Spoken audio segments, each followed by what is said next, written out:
நிகழும் ஸ்ரீ மங்களகரமான சோபகிருது ஆண்டு மார்ச் மாதம் 14ஆம் தேதி வியாழக்கிழமை அன்று சதுர்த்தி திதியில் பரணி நட்சத்திரத்தில் வைத்ருதி நாம யோகத்தில் சித்தயோகம் கூடிய நன்னாளில் இந்த மகத்தான பங்குனி மாதம் பிறக்கிறது. பிறக்கும் இந்த பங்குனி மாதத்தின் கிரக நிலைகளை பார்க்கும்போது மேசத்தில் குரு பகவானுடன் இணைகிறார் சந்திர பகவான். கன்னி ராசியில் கேது பகவானும் மகர ராசியில் செவ்வாய் பகவானும் உள்ளனர். சூரிய பகவான், புதன் பகவான், ராகு பகவான் மீனராசியில் சஞ்சாரம் செய்கின்றனர். கும்பராசியில் சனி பகவானுடன் சுக்கிரன் உள்ளார். இம்மாத கிரக பெயர்ச்சி என எடுத்துக்கொண்டால் செவ்வாய் பகவான் மகரத்தில் இருந்து கும்பராசிக்கு பெயர்ச்சி அடைகிறார். சுக்கிர பகவான் கும்பத்தில் இருந்து மீனராசிக்கு பெயர்ச்சி அடைகிறார். சந்திர பகவானை பொறுத்தவரை மேசத்தில் ஆரம்பித்து 2.25 நாட்கள் வீதம் 12 ராசிகளை கடந்து ரிஷபத்தில் அமர்ந்து பலன்களை தரப்போகிறார். இம்மாத சிறப்பாக குரு பகவான் நீச நிலையில் இருந்து வக்ர நிலைக்கு மாறுகிறார். இதன் காரணமாக உச்ச பலன்களை அள்ளித் தரப்போகிறார் குரு பகவான். இந்த கிரக அமைப்பினால் உங்கள் வாழ்வில் ஏற்படக்கூடிய சுப மற்றும் அசுப பலன்கள் என்ன என்பதனையும், அசுப பலன் ஏற்படுமாயின் ராசிக்காரர்கள் செய்ய வேண்டிய பரிகாரம் என்ன, வழிபட வேண்டிய தெய்வம், வழிபடும் முறை என்ன என்பதனை பற்றி விரிவாக காண்போம். பிறக்கப் போகும் இம்மாதம் உங்கள் வாழ்வில் வளமும் நலமும் செல்வ செழிப்பும் பெற்று வாழ்வின் உயரிய நிலையை அடைய எல்லாம் வல்ல எம்பெருமானை வேண்டி விரும்பி கேட்டுக்கொள்கிறேன். விருச்சிக ராசி அன்பர்களே, இந்த மாதம் வசதிகள் அதிகரிக்கும், மதிப்பும் மரியாதையும் கூடும். ஆனால் வீண் செலவுகள் உண்டாகும். மனதுக்கு பிடிக்காத இடத்திற்கு சென்று வர வேண்டி இருக்கும். தொழில் வியாபாரம் தொடர்பான விஷயங்கள் சாதகமாக நடந்து முடிய திறமையாக செயல்படுவீர்கள். புதிய ஆர்டர்கள் கிடைக்கப் பெறுவீர்கள். எதிலும் அவசரப்படாமல் இருப்பது நல்லது. உத்தியோகத்தில் இருப்பவர்கள் ஏற்கனவே செய்த திறமையான பணிகளுக்கு உரிய நற்பலனை தற்போது பெறுவீர்கள். குடும்பத்தில் இருப்பவர்களிடம் தன்மையாக பேசி பழகுவது நல்லது. தகப்பனாருடன் வீண் தகராறு ஏற்படலாம், கவனம் தேவை. கணவன் மனைவி ஒருவருக்கொருவர் பேசி செய்யும் காரியங்கள் சாதகமான பலன் தரும். குழந்தைகளுடன் நிதானமாக பேசி அவர்களுக்கு எதையும் புரிய வைப்பது நல்லது. அவர்களது முன்னேற்றத்திற்காக பாடுபடுவீர்கள். பெண்களுக்கு மனதில் இருந்த குழப்பங்கள் நீங்கி தெளிவு உண்டாகும். பயணங்களில் சாதகமான பலன் கிடைக்கும். மாணவர்களுக்கு கல்வியை பற்றிய பயம் நீங்கும். குழப்பம் இல்லாத தெளிவான மனதுடன் பாடங்களை படித்து வெற்றி பெறுவீர்கள். கலைத்துறையினருக்கு கௌரவம் உயரும். விரும்பிய பதவி கிடைக்கும். வழக்கு விவகாரங்கள் உங்களுக்கு சாதகமாக இருக்கும். கைவிட்டு போன பொருட்கள் மீண்டும் கிடைக்கும். அலட்சிய போக்கை கைவிடுவது நல்லது. அரசியல் துறையினருக்கு பணப்புழக்கம் அதிகரிக்கும். எடுத்த காரியம் அனைத்தும் வெற்றிகரமாக முடியும். மதிப்பு மரியாதை சிறப்படையும். செல்வாக்கு ஓங்கும். நட்பு வட்டாரத்தில் குதூகலம் ஏற்படும். நட்சத்திர பலன்கள். விசாகம் 4ஆம் பாதம். இந்த மாதம் குடும்பத்தில் இருந்த சிக்கல்கள் தீரும். உத்தியோகத்தில் இருப்பவர்களுக்கு வீண் அலைச்சல் குறையும்.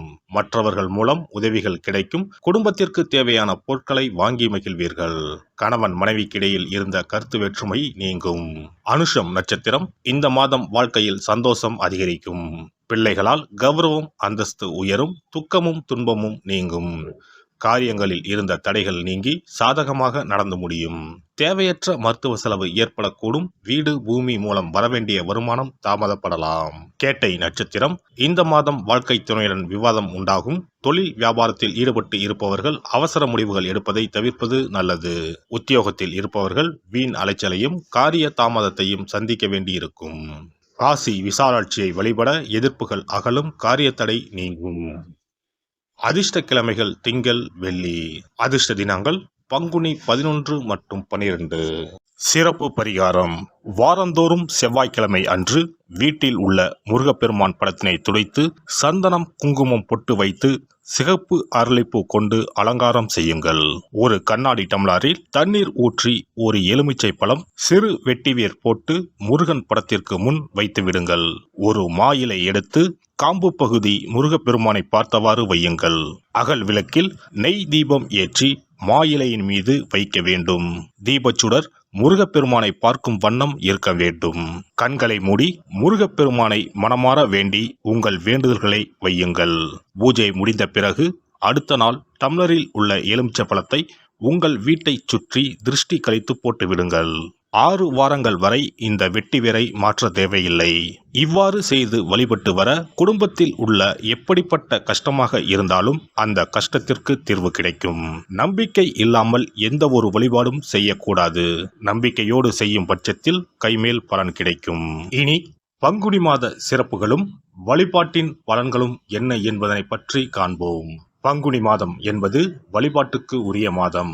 பங்குனி மாதம் வணங்குவதற்கும் பூஜைக்கும் உரிய மாதமாகும். ஒவ்வொரு மாதத்திலும் ஒவ்வொரு நட்சத்திரத்திற்கு முக்கியத்துவம் கொடுத்து விழாக்கள் நடத்துவது வழக்கம். ஆனால் பங்குனி உத்திர நட்சத்திரத்திற்கு மற்ற நட்சத்திரங்களை விட அதிக மகத்துவம் உண்டு. தெய்வ திருமணங்கள் அதிகம் நடைபெற்ற மாதம் பங்குனி மாதம். மாதங்களில் 12வது மாதம் பங்குனி, நட்சத்திரங்களில் 12வது நட்சத்திரம் உத்திரம். 12வது மாதமான பங்குனியும் 12வது நட்சத்திரமான உத்திரமும் இணையும் புனித நாள் பங்குனி உத்திரம் என்று கொண்டாடப்படுகிறது. எனவே பங்குனி மாத உத்திரத்தின் சிறப்புகள் அதிகம். பங்குனி உத்திர நாளில் அனைத்து ஆலயங்களிலும் சிறப்பு வழிபாடுகள் நடைபெறும். கிராம கோவில்களில் அக்னி சட்டி ஏந்துதல், பூஜைகள் விமர்சையாக நடைபெறும். எண்ணற்ற ஆலயங்களில் சுவாமி அம்பாள் திருக்கல்யாணம் நடைபெறும். சிலருக்கு கைகூடாமல் திருமணம் தள்ளி போனால் பங்குனி உத்திர நாளில் விரதம் இருந்து இறைவனை வழிபட்டால் வெகு சீக்கிரம் திருமணம் கைகூடும் என்பது ஐதீகம். அதோடு காதலிப்போர் மனதுக்கு பிடித்தவரை கரம் பிடிக்கவும் பங்குனி உத்திர விரதம் இருப்பது மிகுந்த பலனை கொடுக்கும். பங்குனி உத்திரம் கல்யாண விரதம் என்றும் அழைக்கப்படுகிறது. 8 வகையான மகா விரதங்களில் கல்யாண விரதமும் ஒன்று. ஆகவே இந்த நாளில் திருமணம் ஆகாத இளையோர் விரதம் இருந்து தமக்கு நல்ல வரன்கள் கிடைக்க வேண்டும் என்று சிவபெருமானையும் பார்வதி தேவியாரையும் வேண்டுவது நல்ல பலன்களை பெற்றுத்தரும். இத்தினத்தில் மேற்கொள்ளும் விரதம் மிகவும் விசேஷமானது. நீண்ட நாள் ஒற்றுமையுடன் வாழ விரும்பும் தம்பதியர் விரதம் இருந்து சிவனுக்கும் சிவ பார்வதிக்கும் அபிஷேகம் செய்வார்கள்.